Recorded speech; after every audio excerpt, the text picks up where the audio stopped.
Welcome to today's Seidokan Saturday. As we continue with the bunkai and Pinan Nidan, we are now at the section where we've done our block and punch in this direction. We've done it on the 45-degree angle in this direction. Now we're ready to go back down the center line of the embusen, of the line of the kata, with our low block, 3 stepping forward punches. Now there are a lot of concepts involved here, and again, go back to the bunkai videos. I did like 6 or 7 on different paradigms, different templates that you can use to derive your applications from the kata. So I'm going to present a couple of different ones right now, and then the last one will be the one I actually use. So, Tara, if you would please. One of the more salient, more important concepts in the bunkai series is the concept of 3. So when we repeat a thing 3 times, a lot of people used to say it so you can practice on the right and the left. If that were the case, we'd do it 4 times, so we do 2 left and 2 right. Or we would do 3 left and 1 right because we want to strengthen and balance our body. And if my left side, for the majority of the population, if one side is weaker than the other, you want to do more repetitions on that side. So the concept that I block with my left and then I punch right, left, right is so that I also get a little practice with my left hand is sort of ridiculous on the face of it. The paradigm I introduced in the bunkai was that the number 3 in Japanese, and specifically in Oriental numerology in general, and in the kata in particular, is the concept of just keep going until you're done. So in that regard, let's say she's going to grab my wrist. It could be a cross hand or a straight across. So cross hand would be right to right, straight across would be left to right. It doesn't matter which one she uses. In this case, I'm going to do my low block with the wrist escape as we did before. But what is the number 3 telling me? It's telling me, hit her until I'm done. Or him or whoever your opponent is, okay? So she grabs, I block, punch, punch, punch, punch. I keep punching until I'm done. That's what the number 3 is telling me, okay? Another way to apply this, same thing, would be as I block, if she has her guard up or goes to hit or something else, I would grab and I'd hold on as I repeatedly hit. If she now goes to punch with the other hand, I grab that one and I repeatedly hit. She hits with the other hand and I grab and I keep hitting until right? So the idea here is I'm using the basic wrist escape and then I'm continuously hitting. That's if I use the low block as my wrist escape. Okay? We could also take it that she's grabbed my left hand and I'm doing my move, the pull up and grab away that I went over with the wrist re-gripping concept. Again, go back to that video as well. Maigeri. So on a front kick, I could use the same concept. She kicks, I block the kick, grab something, whatever I can get a hold of, and now I control as I repeatedly beat my daughter to death. Okay? There were times in the past where I wanted to, but she's a grown person now and we love her. But, am I lying? I'm not lying. But now, I'm going to give you the creative version. So let's go this way just a tiny bit and it's working. That's good. The creative version is now going to use broken rhythm.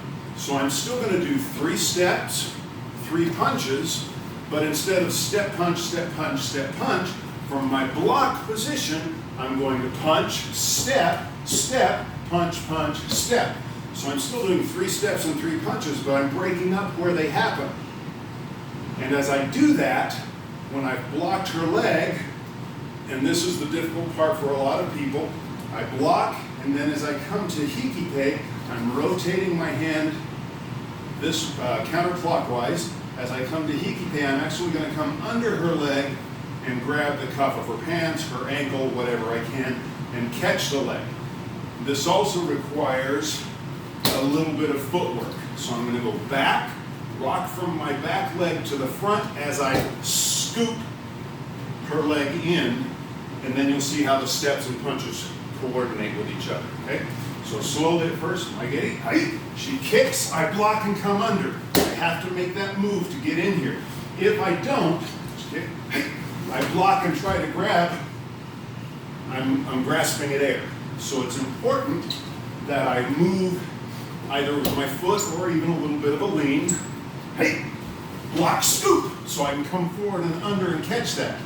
Now, before she has a chance, not everybody keeps a good guard when they kick. She's obviously been taught to do that. If I come forward here, there's some danger. She can get a retribution for the teenage years. But not everybody does that. Hands are going to be wherever. But even if she's there, and especially if she's there, after I block and capture, I want to punch as quickly as I can to sort of slow down and dissuade any kind of counter punch. The next thing I'm going to do very carefully. If she had a gi on, I'd grab by the gi. We can just hold her hand.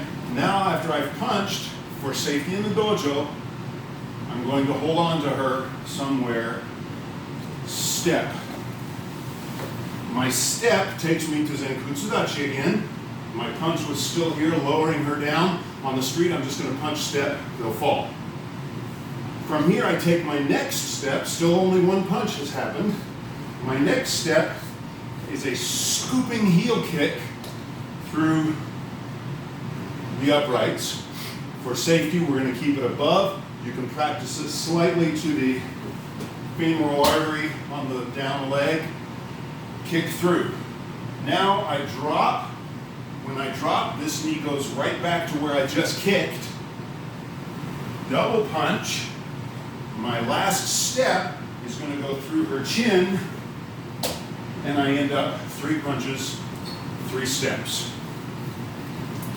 I know that's really confusing, but through the magic of recordings, you can slow it down and go back and watch it over and over. So the whole thing goes like this.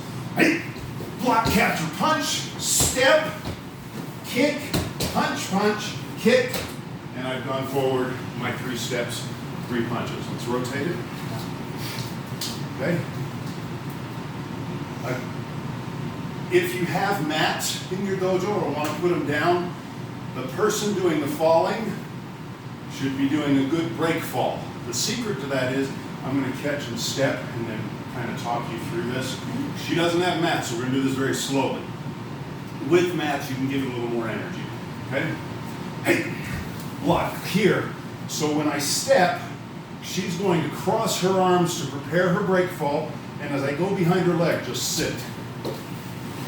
And from there, she can kind of a slow motion on the wood floor break fall. Okay? So I punched and stepped, let this fall, kick, scooping heel kick, punch, punch, dropping my knee when I punch, kicking through the chin.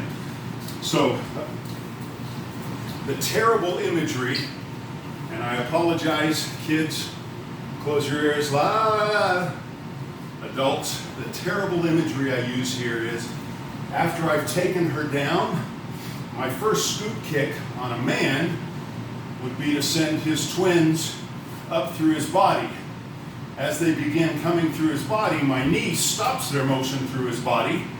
If it hasn't, then when I do my punch, punch, and my last kick, they'll be up here and he'll chomp on them. So I'm basically kicking through, sending them up, and then catching them, okay? Kind of picture that as I do it one last time. Okay? Last time, a little more up to speed. Hey, block, punch, step through carefully with your partners in the dojo. Boom, they're on their way up now. Drop, stop them, punch, punch, kick through. Okay? So I know breaking the rhythm up and breaking the steps up that way, incorporating the concept of capturing the leg, the step back and scoop in order to catch the leg. The timing, one of the hardest things to do here is after my first punch, when I've captured the leg and you step through, as they're falling, people want to kind of move this leg up too early. If that happens, you're not going to be in position to continue the move. So try and maintain your Zenkutsudachi. You can, let's do one more. I want to just kind of show that mistake and how to correct for it. Sorry about that. Hey, block capture. Now, if I take her down and her falling pulls me forward here, you can see my feet are together. All she has to do is clamp my legs and I'm going to fall.